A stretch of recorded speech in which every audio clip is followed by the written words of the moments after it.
Subscribe कीजिए हमारे YouTube channel AR3 coaching classes को और बेल आइकॉन को प्रेस करो ताकि लेटेस्ट वीडियो की नोटिफिकेशन सबसे पहले पा सकें। हेलो स्टूडेंट, मैं राजकुमार आपका AR3 कोचिंग क्लास में एक बार फिर से स्वागत करता हूं। और आज के इस वीडियो लेक्चर में हम लेकर के आए हैं फ्यूचर परफेक्ट टेंस।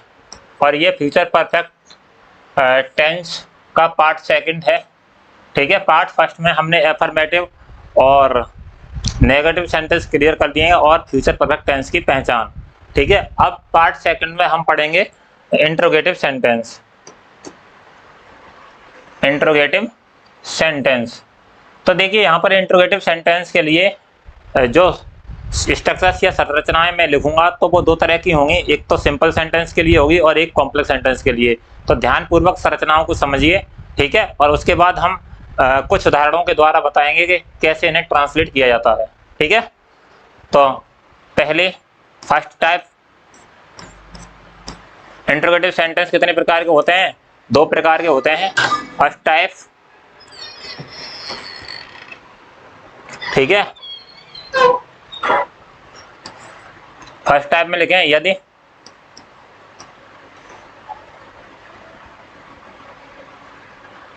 प्रश्नवाचक वाक्य के प्रारंभ में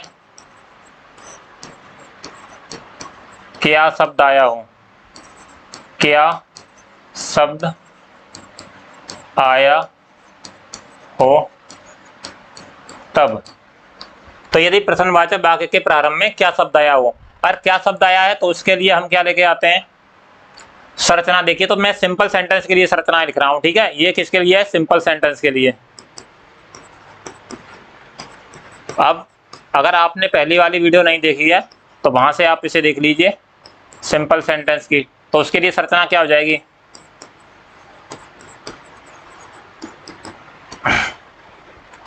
कि सब्जेक्ट नहीं, विल या शैल और प्लस सब्जेक्ट और प्लस हैव और प्लस B3 और प्लस ऑब्जेक्ट प्लस B4 या बाई और प्लस टाइम और प्लस प्रश्नवाचक चिन्ह। ठीक है, तो क्या आ जाएगी?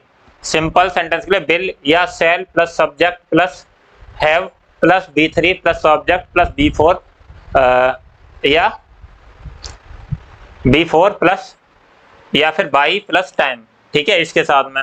हाँ, और सेकंड जो फर्स्ट टाइप है इसके लिए, जो सिंपल सेंटेंस के लिए है, अगर मैं यहीं पर कॉम्प्लेक्स सेंटेंस की संरचना की बात करूं तो देखो कॉम्प्लेक्स सेंटेंस के लिए क्या आ जाएगी?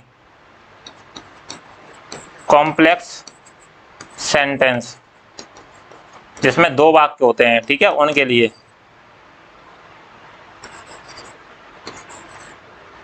संरचना क्या होगी? शॉर्ट में लिख दे रहा हूं संरचना को, स्ट्रक्चर्स। ठीक है, STR। तो उसके लिए क्या होगी? विल या शैल और प्लस सब्जेक्ट प्लस हैव और प्लस B3 प्लस ऑब्जेक्ट और प्लस B4 और प्लस प्रेजेंट इंडेफिनिट टेंस। शेष वाक्य होगा जो उसे किस में बना देंगे? प्रेजेंट इंडेफिनिट टेंस में। ठीक है, और अंत में प्रश्नवाचक चिन्ह। तो विल या shall plus subject plus have plus B3 plus object plus B4 plus present indefinite tense में। शेष वाक्य होगा जो B4 के बाद में, उसे हम किस में बनाएंगे? प्रेजेंट इंडेफिनिट टेंस में। ठीक है, तो ये किसके लिए थी? फर्स्ट टाइप के लिए संरचनाएं थी। अब मैं सेकंड टाइप के लिए इसी तरह से लिखूंगा। ठीक है, तो सेकंड टाइप के लिए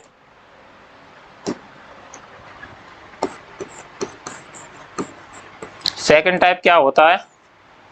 यदि प्रश्न यदि वाक्य के बीच में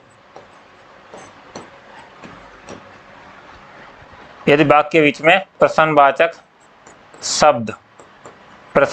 शब्द जैसे कब, क्यों, कहाँ, कैसे, ठीक है, यदि वाक्य के बीच में प्रश्नवाचक शब्द आया हो तब। प्रश्नवाचक शब्द क्या होते हैं? कब, क्यों, कहाँ, कैसे, ये हैं। तो उनके लिए हम संरचना क्या लिखेंगे? उनके लिए संरचना देखें तो मैं सिंपल सेंटेंस की संरचना को अब फर्स्ट से ही दर्शा दे रहा हूँ, फर्स्ट संरचना, ठीक है। आप समझ जाना कि सिंपल सेंटेंस के लिए दर्शा रहे हैं ये। तो फर्स्ट संरचना क्या होगी हमारी? क्वेश्चन वर्ड, ठीक है, क्वेश्चन वर्ड और प्लस बिल या सेल, और प्लस सब्जेक्ट और प्लस हैव और प्लस B3 और प्लस ऑब्जेक्ट और प्लस B4 या बाई और प्लस टाइम और प्लस प्रश्नवाचक चिन्ह। तो क्या हो गया? क्वेश्चन वर्ड, यदि बाकी बीच में प्रश्नवाचक शब्द आए तो उसकी संरचना क्या होगी? क्वेश्चन वर्ड, प्रश्नवाचक शब्द की अंग्रेजी सर्वप्रथम लाएंगे, उसके बाद बिल या सेल लाएंगे, उसके बाद में सब्जेक्ट लाएंगे, उसके बाद में हैव लगाएंगे, उसके बाद क्रिया की थर्ड फॉर्म, उसके बाद में ऑब्जेक्ट, उसके बाद में B4 या फिर बाई लगा करके टाइम लिख देंगे और अंदर प्रश्नवाचक चिन्ह लगा देंगे।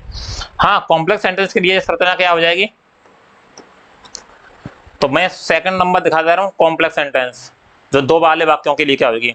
तो वो ही होगी क्वेश्चन वर्ड, ठीक है, क्वेश्चन वर्ड सर्वप्रथम प्लस बिल या सेल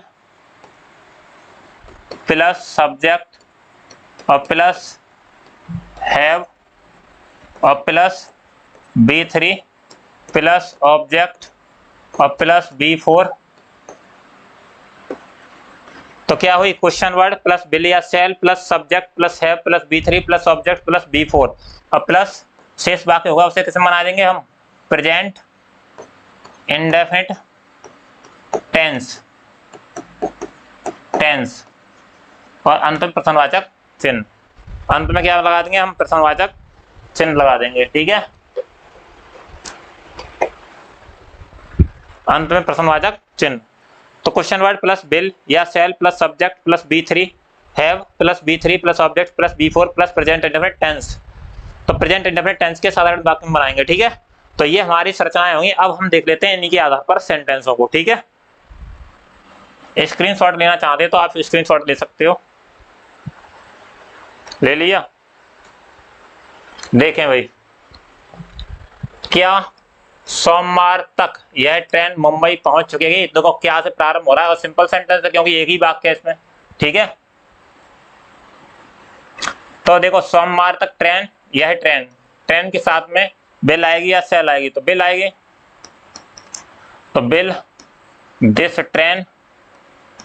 ट्रेन, उसके बाद में क्या आएगी? Have, will this train have. मैंने बताया बिल या shall plus subject plus have, तो बिल, उसके बाद में सब्जेक्ट आ गया द ट्रेन और फिर हैव। अब पहुंच चुकेगी, तो पहुंचना की क्या है? रीच्ड। कहां पहुंच चुकेगी? मुंबई, तो मुंबई, अंत में मुंबई। और क्या कह रखा है उसने? सोमवार तक, तो बाई लगा दो, बाई मंडे और अंत में प्रश्नवाचक चिन्ह। समझ में आ रहा है भाई? क्या वह अगले महीने तक यह कार्य पूर्ण कर चुकेगा? यह भी सिंपल सेंटेंस ही है। तो देखो यहां पर क्या लगाएंगे? वह, तो बिल ही,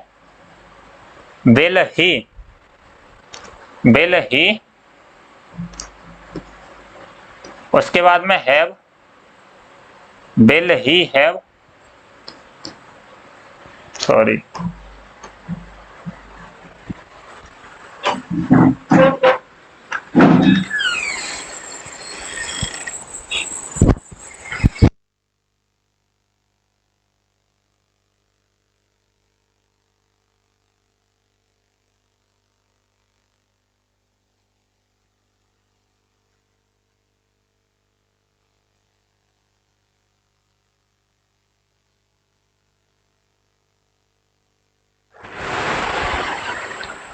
क्या होगा भाई, will he have, will he have. अब कार्य पूर्ण करना ही क्या है, या पूर्ण करना, कंप्लीटेड, कंप्लीटेड।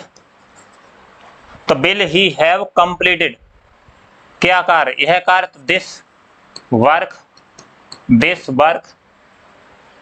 तो will he have completed the key जगह पे दिस वर्क कर लो, दिस वर्क।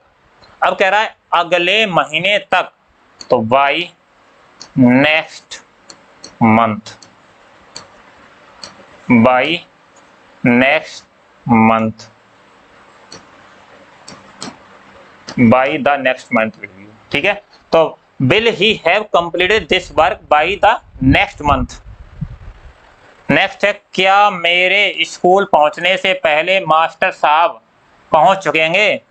देखते हैं, तो आप देखो मेरे स्कूल पहुंचने से पहले, अब ये दो वाला आ गया, दो वाला आ गया तो पीछे वाला वाक्य बनाएंगे मास्टर साहब पहुंच चुकेंगे, इसी तरह से जिस तरह से ये बनाया जा रहा है। ठीक है, तो देखो यहाँ बनाया हमने, तो मास्टर साहब पहुंच चुकेंगे, तो मास्टर साहब के साथ में क्या आएगा, बिल। तो bill the teacher, bill the teacher.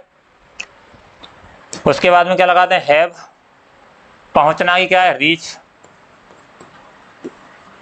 तो bill the teacher have reached, bill the teacher have reached, पहुंच चुकेंगे। कहां पहुंचेंगे, मेरे स्कूल पहुंचने से पहले। तो अब इस वाक्य को B4 लगा दीजिए, और B4 के बाद में क्या लगाएंगे, शेष वाक्य बचा जो, उसे प्रेजेंट टेंस, मेरे स्कूल पहुंचना। तो ये है I reach, I reach school, school अंतिम प्रश्न आ चिन्ह।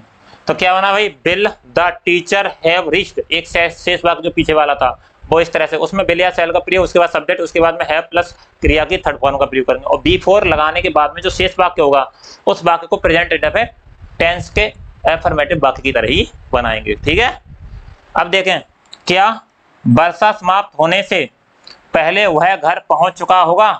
तो देखो इसे बना लीजिए, वह घर पहुंच चुका होगा। तो क्या वह घर पहुंच चुका होगा, तो bill he reached, bill sorry, bill he have reached house, bill he have reached house. अब B4 पहले के लिए क्या लगाएं, B4। अब शेष वाक्य प्रेजेंट में, वर्षा समाप्त होना, तो द रेन एंड्स लगा सकता है, या फिर स्टॉप्स, रुकने के बाद, जो भी तुम्हारे मन में हो, अंतिम प्रश्न। तो ये प्रेजेंट इंडेफिनिट टेंस बनना है क्योंकि SIS लग रही है, एफर्मेटिव बन रहा है, याद रखेगा। ठीक है, ऐसे ही कल तक पिताजी कहां पहुंच चुकेंगे। अब ये किसके लिए लेके आए हैं हम, कल तक की बात कर रहा है। तो अगर क्वेश्चन वर्ड आए तो क्वेश्चन वर्ड के लिए क्या करें, क्वेश्चन वर्ड प्लस बिल या shall plus subject plus have plus B3 plus object plus B4। तो मैं उसके लिए बना रहा हूं, देखो आगे। तो क्वेश्चन वर्ड की अंग्रेजी सर्वप्रथम ले आओ। क्वेश्चन वर्ड की अंग्रेजी जैसे कहां की है, वेयर, है ना। अब वेयर, उसके बाद में बिल या सेल, सब्जेक्ट के अकॉर्डिंग, पिताजी के अकॉर्डिंग क्या आएगा, बिल। फादर, और फादर के बाद में क्या आएगा, हैव। सब्जेक्ट के बाद में क्या आएगा, हैव। तो where will father have reach, reached क्रिया की थर्ड फॉर्म, रीच्ड। कल तक के लिए क्या लेंगे, बाई टुमारो, बाई टुमारो, अंत में प्रश्नवाचक चिन्ह। तो समझ में आ रहा है, यहाँ सिंपल सेंटेंस है जिसमें बीच में कब, क्यों, कहां, कैसे आया, उसके लिए सर्वप्रथम क्या लाएंगे, प्रश्नवाचक शब्द, उसके बाद में बिल या सेल, उसके बाद में सब्जेक्ट, और उसके बाद में हैव, उसके बाद क्रिया की थर्ड फॉर्म, और बाई या B4 प्लस टाइम। अगला देखें, सूर्य निकलने से पहले हम कहां पहुंच चुकेंगे। अब देखो ये दो आ गए सिंपल सेंटेंस, जिसमें क्या कह रखा है उसने, कि उसमें भी प्रश्नवाचक शब्द आया हो, तो उसके लिए हम कैसे बनाते हैं। तो देखो उसकी संरचना है, क्वेश्चन वर्ड प्लस बिल या shall plus have plus will या shall plus subject plus have plus B3 plus subject plus B4 plus present indefinite tense, शेष भाग प्रेजेंट इंडेफिनिट टेंस में, और अंतिम प्रश्नवाचक चिन्ह। तो देखो इसके लिए सर्वप्रथम प्रश्नवाचक शब्द की अंग्रेजी ले आइए, तो क्या है वेयर, और उसके बाद में हम आया है तो हम के साथ में क्या आएगा, बिल आएगा या फिर सेल आएगा, तो बिल आएगा या सेल, तो सेल आएगा, ठीक है। तो वेयर सेल, और उसके बाद में सब्जेक्ट भी, उसके बाद में लगा दीजिए हैव, और पहुंचना की थर्ड फॉर्म रीच्ड, ये पहुंचना है इसकी थर्ड फॉर्म आ गई रीच्ड। तो वाक्य बनेगा where shall be have reached, हम कहां पहुंच चुकेंगे, हम कहां पहुंच रहे हैं, उसके बाद में लगा दो बी4, और शेष वाक्य बचा ये वाला, इसे प्रेजेंट इंडेफिनिट टेंस में बना दीजिए। तो द सन, और निकलने की क्या है राइज, निकलने की क्या है राइज, तो राइजेज, ठीक है राइजेज, और अंत प्रश्नवाचक चिन्ह। तो where shall be have reached before the sun rises, सूर्य निकलने से पहले हम कहां पहुंच चुकेंगे। अगला है मेरे आने से पहले तुम्हें कौन बुला चुकेगा, मेरे आने से पहले तुम्हें कौन बुला चुकेगा। अगला देखें इसे, तो कौन हु वाला आ गया, तो भाई जब भी कौन या किसने शब्द आए तो उसी को सब्जेक्ट मान लेते हैं, तो यहाँ पर सीधे सीधे आ जाइए हु, और हु के साथ में सीधे सीधे क्या आ जाएगी बिल हैव, और बुलाना की थर्ड फॉर्म क्या है कॉल्ड, ठीक है। तो who will have called, who will have called, किसको बुला रहा है तुम्हें, तो यू, और B4 ले आइए पहले के लिए, और शेष वाक्य किस में बना देंगे ये वाला प्रेजेंट इंडेफिनिट टेंस में। तो देखो आई कम, ठीक है आई कम, तो वाक्य बना who will have called you before I come, और ये इस तरह से हमने इंटरोगेटिव सेंटेंस को भी पढ़ दिया है। अब देखो यदि इंटरोगेटिव वाक्य, यदि प्रश्नवाचक वाक्य में नहीं शब्द आ जाए, क्या आ जाए नहीं शब्द आया हो, तो नॉट, जो भी हमारी नॉट सब्जेक्ट के बाद या फिर हैव से पहले लगा देते हैं। वैसे रूल तो यही होता है कि उसे हैव से पहले लगाते हैं, ठीक है, क्योंकि हैव क्या है यहाँ पर बेस फॉर्म है, और बेस फॉर्म से पहले ही डॉट का प्रयोग करते हैं, ठीक है, ये रूल होता है। तो देखो इस सेंटेंस समझिए, डॉक्टर साहब के आने से पहले माताजी रामायण नहीं पढ़ चुकेंगी, तो माताजी रामायण नहीं पढ़ चुकेंगी, इस यहाँ पर क्या कर लीजिए, यहाँ क्या रह गया भाई, क्या डॉक्टर साहब के आने से पहले, ठीक है, ऐसा करिए, यहाँ पर क्या करेंगे क्या लिख लीजिए, अब सही है, क्या डॉक्टर साहब के आने से पहले माताजी रामायण नहीं पढ़ चुकेंगी, और ये है प्रश्नवाचक वाक्य, क्योंकि प्रश्नवाचक वाक्य की बात कर रहे हैं जो नेगेटिव के लिए। तो देखो ये कैसे बनेगा, तो बिल, क्योंकि माताजी के साथ में क्या आएगी बिल, और फिर मदर, और फिर नॉट और हैव। तो मैंने क्या कहा था कि हैव से पहले या फिर सब्जेक्ट के बाद में, तो बिल मदर नॉट हैव। अब पढ़ना की क्या है रीड, और क्रिया की थर्ड फॉर्म भी रीड ही होती है, तो will mother not have read, क्या पढ़ चुकी हैं द रामायण पढ़ चुकेंगी, ठीक है, तो क्या पढ़ चुकेंगी रामायण, तो will mother not have read the Ramayana. अब बचा शेष वाक्य पहले वाला, डॉक्टर के आने से पहले, ठीक है, तो B4 शेष वाक्य कैसा बनाएंगे प्रेजेंट में, द डॉक्टर कम